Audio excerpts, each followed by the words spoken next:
প্রিয় পঞ্চম শ্রেণীর ছাত্রছাত্রীরা, দেখো গত ক্লাসে আমরা 3 নম্বর স্কুলে করেছিলাম। আজকে আমরা 4 নম্বর স্কুলটা করব। 4 নম্বর স্কুলের নামটা দেখো, Bankura christian college gate school. এই স্কুলে প্রশ্নপত্রগুলো সমাধান করব, যেখানে পেজ নাম্বার হচ্ছে 209 নম্বর পেজ।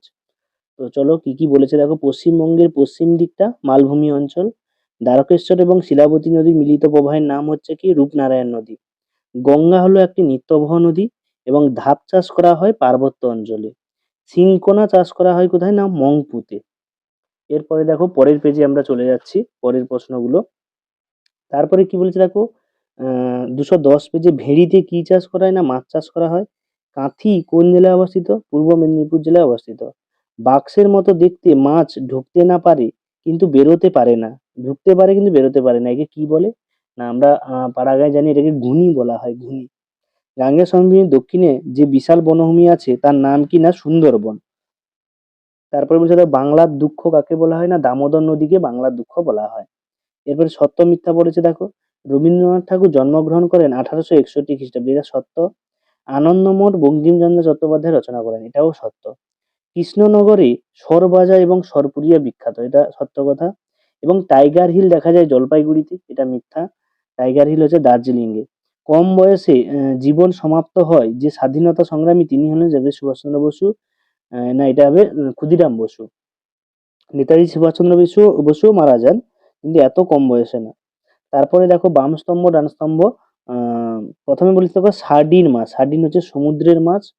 তারপর হচ্ছে আলুর পাতা, আলুর পাতা হচ্ছে জমির সার বা জৈব সার। তারপরে মানব সম্পদ, মানব সম্পদের মধ্যে কি হবে এখানে স্বাস্থ্য। এবং রংপুর, রংপুর হচ্ছে বাংলাদেশে অবস্থিত। রাঢ় অঞ্চল হচ্ছে পাথুরে জমি, রাঢ় অঞ্চলের মাটি হচ্ছে পাথুরে। তারপরে গঙ্গার যে ধারটি বাংলাদেশে প্রবেশ করেছে তার নাম হচ্ছে পদ্মা।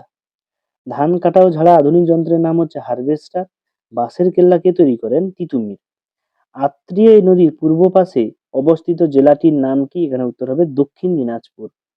পশ্চিমবঙ্গে কোন জেলায় সবচেয়ে কম বৃষ্টিপাত হয়? উত্তর হবে বীরভূম জেলায়। এবং তারপরে ছয়ের দাগের প্রশ্নগুলো বলছে, বাবা সাহেব আম্বেদকরের প্রকৃত নাম। এখানে বাবা সাহেব আম্বেদকরের প্রকৃত নাম হচ্ছে এই যে ভীমরাও রামজি আম্বেদকর, ডক্টর ভীমরাও রামজি আম্বেদকর। জিওল মাছ কাকে বলে? যে সমস্ত মাছ আহ মানে অনেক সময় মানে জলের উপরে অনেক সময় থাকতে পারে, উদাহরণ চ্যাং মাছ বা লাফাতে পারে।